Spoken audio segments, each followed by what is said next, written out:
Hello and welcome to the show. We are here today on Forza Horizon 4 with the great super/track/hypercar showdown. Yes, we're going to be taking some incredibly high performance machines, things like the GTA Spano, the Radical RXC Turbo, the 599XX, all manner of vehicles designed to go unbelievably fast on the road.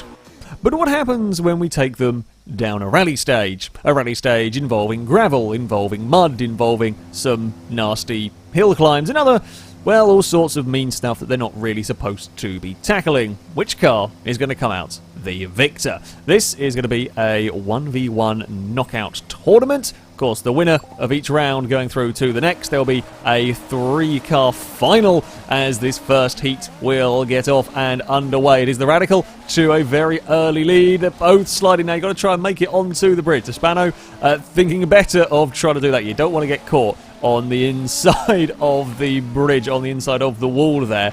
And now you both go for that. You've got to be careful with trying to cut that too much because there's a very nasty banking. Oh, the Radical's got big wheel spin. The Radical's in a lot of trouble. That is going to lose a heap of time and fall behind the Spano as we head through these next corners. Now, the Radical is a little bit of an oddball car in this competition. Of course, it is quite a lot less powerful than most of the cars here. Also an awful lot lighter, and by the looks of it, quite a lot more difficult to control. Despite not having too much power, it is not having a fun time up this hill. In fact, I don't think it's actually been pointing the right direction at any point on its way up that hill. That's a difficult car to keep control of. Now, anything can happen on this run. There are plenty of places that are easy to make mistakes on. I can crash the drone into a tree, for example, although it looks like the Radical is the one that's having the bigger issues. Up ahead, the Spano is doing a good job of keeping the bright green machine on course as we head down towards another hairpin here. It's not an easy surface to drive these cars on here. It's very skiddy, very slippy. Nothing really wants to go in a straight line as you are making your way down here. It's a bit bumpy as well for that Spano. Now things do start to open up. It's a little bit more a test of the car's straight line speed. The Radical has fallen back a little bit more on this closing stages. Yeah, it's testing your straight line speed as you head up towards the finish line. The Spano weaves between the trees and it is across the line. The GTA will take victory in the first round. The Radical went the wrong side of the tree, but it doesn't really matter. In the end, the Radical has gone over there somewhere. It's in the trees, on the grass. It's out. The Spano, that goes through. Just as we are beginning to lose the light, it is the battle of the Ferraris. The LaFerrari is going up against the 599XX. I'm not sure the race car is going to have a huge amount of fun on this particular stage, but you never know. I mean, all of these cars are left completely stock. The 599 may well be, I say, a smidge lower. They're both going to be pretty low. Who's going to have the traction on this very, very nasty course? Let's begin and find out. There's a little bit of paint swapping immediately as we head onto the course. It is the LaFerrari that is going to take the early lead. There's a lot of fire from the pair of them as they shoot onto the bridge. Yeah, sparks fly. I mean, the night time's good for all of the sparks if you want to be watching sparks fly off of these vehicles racing. The LaFerrari's buried it in a hedge. It's not quite where you want to be putting your vehicle. We can get some nice cinematic shots in the night time through all of this as, again, they get very, very close into the hairpin. Now, neither car is likely to be able to turn too well. Who can get the power down out of the corners better? Well, it looks like the LaFerrari. That 599, the full-on track cars are not having a good time getting their power down. Once more up here, it is the LaFerrari getting a big gap. It's just, if you start losing that momentum, really difficult to catch up. Really, really difficult to catch up on a hill that steep once you start losing a little bit of momentum. The LaFerrari slithering and sliding its way through the next section. Again, mistakes are easy to make on this dirt. A little bit too much power, a little bit too much oversteer can pitch your car into a spin, and these vehicles are unlikely to be forgiving around this sort of course. The brakes glowing red. It's not going that fast on the dirt, let's be honest. I think the 599 may have got into trouble, judging by its lack of well, appearing as we go through the shot, as we go through the course, flicks back on itself. The LaFerrari is going to try and hold it with a decent amount of speed through all of that, slipping and sliding across the mud. And it's still not got in a straight line, so it wiggles its way up towards the finish line. You got to get to the left-hand side of the tree, and the LaFerrari will make it without too many troubles. The 599. A mistake, I think, not as far back as it could have been, but a mistake from the 599. Just not good enough, then off it goes. On the dirt. Not good enough on the dirt. It couldn't keep up with the LaFerrari. Well, the LaFerrari is through to the next round. Our next heat is certainly going to be another interesting one. Aston Martin Vulcan versus the Huayra BC. Both fairly mighty wings. I mean, the Vulcan fairly massive in general on this rally stage. The splitter, well, I mean, I would be concerned about them filling full of mud. Thankfully, I don't think that's something that we can have happen here on Horizon. But there we go. It's a good start for the Huayra. The Vulcan, a little bit more calm, a little bit more composed, not manic wheel spin, not manic fishtailing away from the line as we head onto the bridge. Maybe a little bit of lag getting away, luckily, with a potential slight touch on that cobblestone. We run onto, well, it's kind of onto the mud, a little bit of running wide, not really any more grip out there. The Vulcan's not having a fun time. I think it's trying to stay away from the mud as best as possible, but it's not really working too much. This is the climb. I mean, the Huayra is very sideways. The Vulcan's trying to stay a little bit neater and a little bit of a straighter line. Even then, the Huayra is managing to pull away as the Aston Martin's struggling with it. Now there's some big sliding from the Vulcan. The Huayra has definitely got the advantage. The Huayra has definitely got the advantage. That Aston Martin is having a tough time up this course. There is the technical hairpins coming up that might work out a little bit better for, well, potentially for someone, but I don't know really where the extra grip would come for that Vulcan. There's some sliding from the Huayra as its flaps at the front. There's not really too much for the Huayra's flaps to get excited about. You're not really going fast enough as the Huayra is out a little bit wide. The Aston Martin's a little cheeky, but still not able to do all that much about the Huayra's speed. There's another little bit of airtime. Now, you don't want to be going left into this corner particularly. You're going to be out quite wide again. Slight bumpy bit through there as the flaps are going. It's just the run to the finish line, unless the Vulcan's got a huge amount more top speed that we aren't expecting or aware of as jump from the Huayra. It's going to be the Pagani that goes through. The Vulcan did everything that it could. Apparently now gone out, apparently despawned from my drone range, but Vulcan did all that they could. That, though, is going to be a victory for the Huayra. That will move through to our next round. There it is. Well done, Huayra. Our next heat features the most powerful car here at, well, 1,500 horsepower in the Agera RS. That is a lot going through the rear wheels on dirt. He's up against the Ferrari F50 GT. Another full-on track car, and those in general have not fared particularly well down here. It is perhaps the lightness not the most useful of traits on the dirt. A little bit more weight might give the cars a little bit more in the way of traction, but yeah, the little track cars have struggled. Of course, the Agera is going to have other issues. There is so much power in that car. On tarmac at low speeds, it's difficult to drive. The Agera has gone into the bridge, although he's got away with it as the Ferrari had nowhere else to go either. So, well, I mean, it's kind of status quo from all of that. The Ferrari having a look up the inside. This is where the Agera might have trouble. Just trying to get that thing to go in a straight line on dirt is going to be far from easy. The F50 is going to take a lead, although the Agera likely to have a higher top speed if it can get to it. There's some nice sliding through there as the Agera gets a little bit too sideways.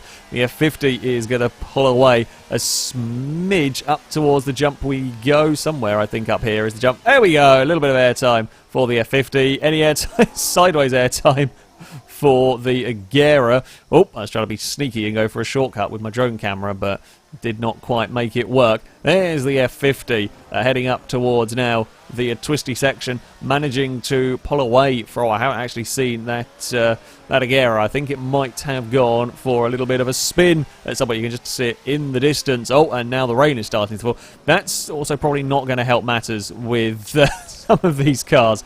Yeah, you put a little bit too much power down somewhere, and when you got 1500 of it on dirt, in a car not exactly renowned for good traction, very, very easy to go around. You don't even have to go all the way around. Just a half spin is going to prove costly in this, the F50.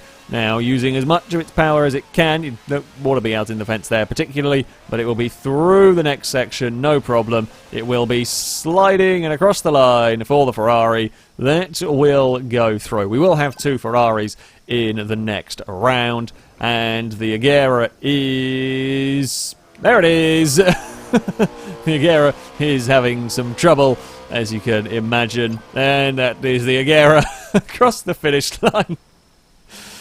The Kawasaki is unfortunately out. Ferrari will move on. Well, we had the battle of the Ferraris. Now it is the turn of the McLarens. McLaren P1 versus McLaren 720. This, I would imagine, to be a pretty close fight. Possibly. Don't really know.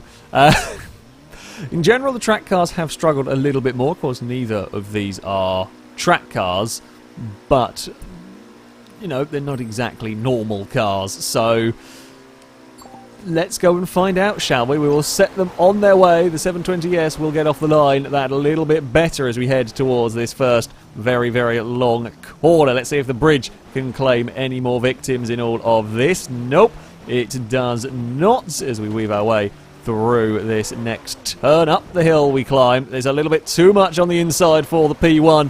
We've seen that catch cars out already. Can the P1? It's going to be hard work. It's going to be hard work trying to fight back, although 720S, everything's slithering, everything's snaking its way up through this big oversteer. You're doing like 40 miles an hour in some of the fastest cars in the world, and they're just impossible to get pointing back in the direction of travel that you really want them to be going. Airtime for the 720. We're going to see some airtime from the P1. Nope, no, that's not where you're supposed to be going.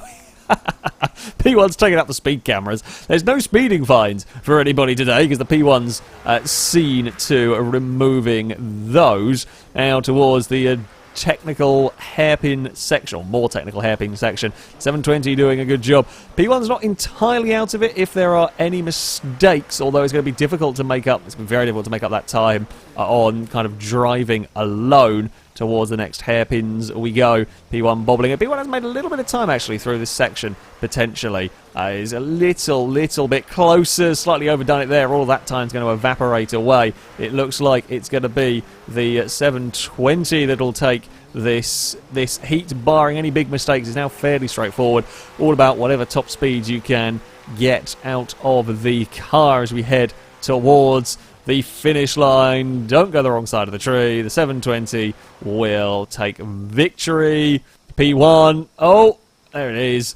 For a second I thought that was sideways. Oh, P1's found the tree. Oh, not the tree.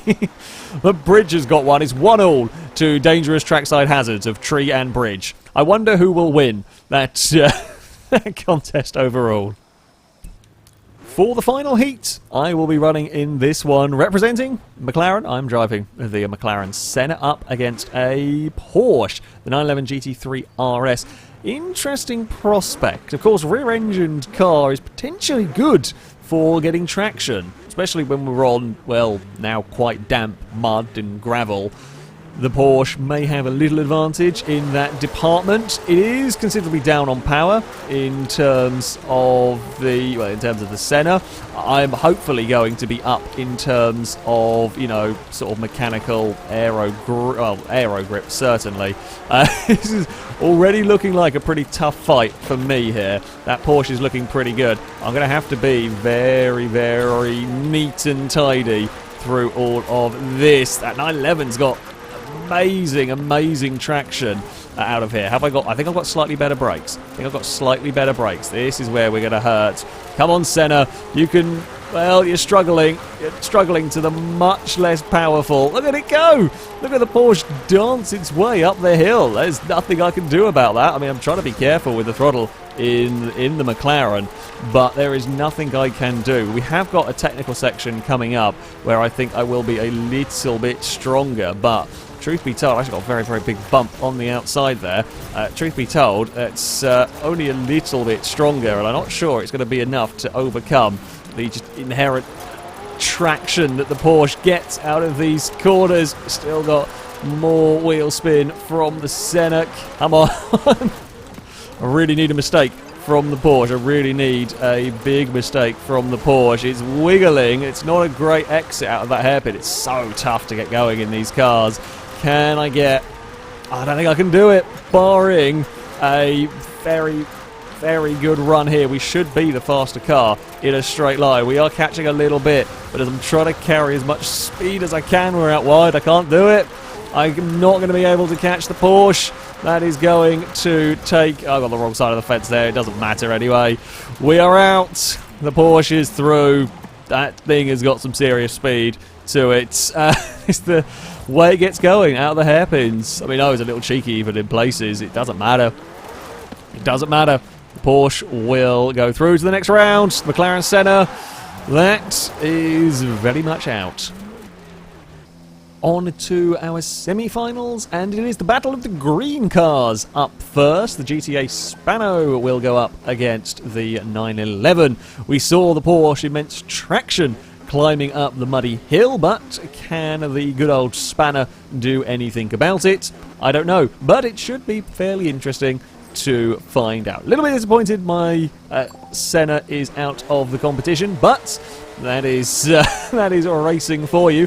The Spanner is off the line. A little better as we head through this first corner onto the bridge. There you go. There's a very precariously parked F50 watching. That's one way to spectate. Still, that 911 is buzzing around, looking to the outside. Might get that one to work, possibly not quite through all of there. Now we start running up the hill. The Spanner's doing very well, actually. The Spanner managing its power very nicely on the mud. Is a little bit wider through the hairpin, nothing too bad. Now this is where the 911 got me. This climb up the hill, I could not cope with the Porsche. However, the Spanner is doing a remarkable job up there as we head up towards the jump. Nice airtime from the GTA. The 911 does not have as big an advantage. Maybe it doesn't have an advantage at all, although it's carried a lot of speed up there. It's very quick. Runs a little bit wide. There's a big bump out there you do not want to be hitting, particularly for the Porsche. It's also very wide and there's rocks out there. You don't want to be going that way.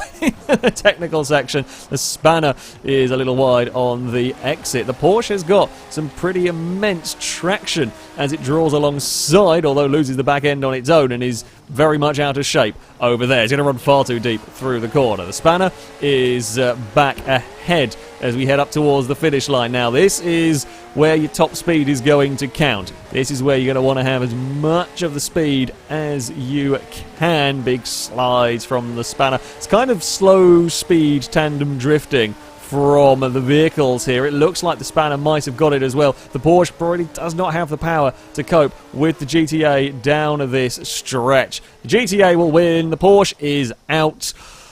The rear engine was good, a good idea. Not enough to overcome the Spanner in all of that. Well, the races have certainly got that bit closer, as Unimog has deposited many, well, bricks, stone around the place. Anyway, it's not going to get in the way of this. Up next, we have got the McLaren 720, impressively beating the P1 up against the Huayra BC that fought for victory against the Vulcan. Should be a pretty good matchup between these. The Huayra has the biggest wing, so it wins some points in that regard. Shall we see who's going to get off the line? Best out of these two, pretty even getaway. The Huayra got just a fractional jump, but they are both fairly evenly matched through the first corner. Onto the bridge they go, almost scraping it from the pair of them. Very close to that. The 720 already a little bit behind Again, goes for that jump. I'm not sure it's advisable. The time lost in, or the time gained, sorry, in slightly shortening the course is then lost by the big old air time. Through the hairpin we go.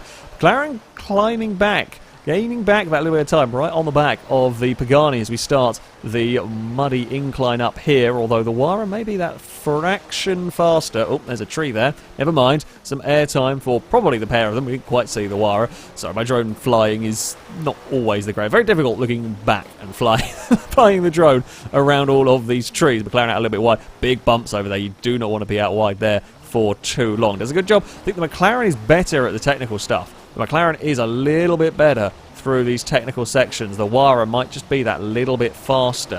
When it starts to open up, the Huayra can get its power down a little bit, or once it's kind of got through the initial wheel spin phase, it can then start get going that little bit better than the McLaren. I mean, 720 is still not out of this should anything occur for the Huayra. In fact, the 720's got a pretty good run as we head across the bumps again. Who is going to take this one? Will there be any more mistakes? Big slide from the Huayra. The McLaren is closing in. It's going to be a very, very close run to the line. Can anyone get any more power out of their car? The Huayra's lost it. The Huayra's gone. It's going to be the McLaren that takes victory. I'm not quite sure what upset the Huayra. Something went wrong for the Pagani. We were busy. We were kind of floating the camera along sort of side on. It didn't really get a good shot. I don't know whether we just lost the back end or got a tank slapper. In fact, will the tyre tracks tell a story? I mean, they'll tell a story of the Huayra got lost on the circuit. I don't know, they we lose or they despawned. I think it either lost the back end or got a tank slapper just at the wrong point, ended up going off the course just before the crest. Not what you want. A brilliant, brilliant race. Great comeback from the McLaren to manage to make that one work. Well done. The 720S will go through to the final. Unlucky the Huayra fought very, very hard. Just couldn't quite keep hold of it in the end. The last of our semi-finals sees the two Ferraris up against each other. The F50 GT taking on the LaFerrari. There will be a Ferrari of some description in the final. I think this is going to be tough for the F50. I'm going to be honest. I think this is going to be tough, but you never know. You never know. Let us send the cars on their way. It is a very even launch between the pair of them, in fact, as we head down towards the first corner. Now, the LaFerrari's got the inside line through this turn, although if the F50 had stuck it around the outside, it would have had the inside coming on to the bridge. They don't fight through there. The F50, I think, realising it was better just to be a little bit more careful and follow the LaFerrari. They're both neatly on to the mud as we start to climb up the hill here. This is where I feel the F50 might struggle a little bit more with traction, although, again, I've been wrong about cars before. I thought the 911 would be a monster when it came to this. Got beaten by the Spano on traction climbing up the muddy hill as well. The F50 is holding it right there. The F50 is right on the tail of the LaFerraris. Both get that little bit of airtime over the jump. Who is going to have? I would maybe think the F50 is a slight bit better when we get to the technical parts of the course, but you just don't know with this sort of a racing. I've plunked into a tree, trying to be clever again. And a bump, well, we saw what happened to the Huayra. A bump threw it off course, and that is, well, an easy thing to have when you're racing this close. The F50 trying to get to the inside, but that tight line just kind of stifles all of your momentum. You just can't quite get going again. And when you're on mud, that's very, very important. When you're struggling to put any power down, you're struggling for momentum to begin with. The LaFerrari leads the way, but it is very, very close. This is exactly as we saw last time out with the Huayra versus that 720. Will a bump be the downfall of the LaFerrari? It's out. Neither of them are out as wide as the last two cars. Who has got the power? Who has got the acceleration? I don't think the F50 can do it. It's going to be the LaFerrari that will take victory. A hard fought-for victory there for the LaFerrari. The F50 will come home in a second. Very, very well fought battle. I thought the F50 was going to struggle a lot more. I thought the F50 was going to struggle an awful lot more. But that was not the case. Here we go. Back into shot. Bloody despawning cars in drone cam. There we go. We have our final. An excellent run of semi-finals, to be fair, as well. So, we have got our final. It is the LaFerrari, GTA Spanner, and McLaren 720S. Can't say these were particularly the cars I might have put in the final, though this is a very difficult thing to predict. If you did predict this at the start of the video, well done. Well done indeed. Good luck at guessing what's going to win. I think the McLaren might stand a pretty damn good chance here. However, I'm not sure.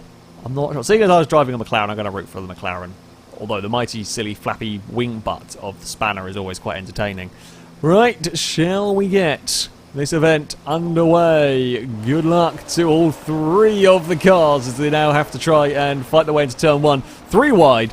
2 wide, no one really wanted to do. 3 wide is definitely not a good idea. They have made it through, though. 2 wide. The Spanner in the end gets shuffled back. Sort of too much fighting almost through there, not wanting to end up being the one to head towards the edge of the bridge. Little bit of a bump between the Ferrari and McLaren as they continue to slide their way up the hill. This could well benefit the Spanner, who's going to try and go around the outside. It's a great one. They're 3 wide. They're 3 wide on mud. The Spanner's going to go around the outside of everybody. It can't quite hold. It doesn't quite have the drive up the hill. The LaFerrari has the run. The McLaren a little bit compromised out of that hairpin, not able to get the speed down. There's some lovely sideways jumping going on between all of the vehicles. We saw the McLaren came very, very strong. Oh, Spanner's in trouble. Spanner's in a lot of trouble. Hit a bump very, very awkwardly through there. Very, very awkwardly. That's not, let's say it's not what you want. The Huayra got a lot worse hit in its semi-final, if you like, as they now swap sides. This all helps the Ferrari. The Spanner and McLaren are so busy fighting. This is what the Ferrari wants. The LaFerrari is not having to worry about compromised lines. The McLaren's still stuck on the outside of the GTA. The LaFerrari can run away. The LaFerrari can run the course in relative pieces. The two behind are still banging doors back there. The LaFerrari slides its way onto the finishing straight. It looks like, unless the LaFerrari has a very, very big accident, a very big problem, the Spanner is coming pretty damn fast across the hill. McLaren almost got the tree. It is going to be the LaFerrari that takes victory in all of that. Well done. Well done indeed to the LaFerrari. That will claim victory in the Hypercar Rally. The Spanner will get a second place. A great final. A very, very worthy final. Three cars wide on the mud. 3 very not appropriate cars wide on the mud. In the end, McLaren and Spanner actually cost themselves a lot of time. I say it cost themselves. They were battling. They were battling for second place, and in the end, yeah, they lost out too much fighting each other. The LaFerrari could get away. It very evenly matched, these 3. Very evenly matched cars indeed. Well, there you have it. If you happen to need to go rallying down a muddy, gravelly path, and you want to use a hypercar, the LaFerrari is the vehicle to go for. That, though, is going to be it for this video. Thank you all very much for watching, and until next time, a goodbye.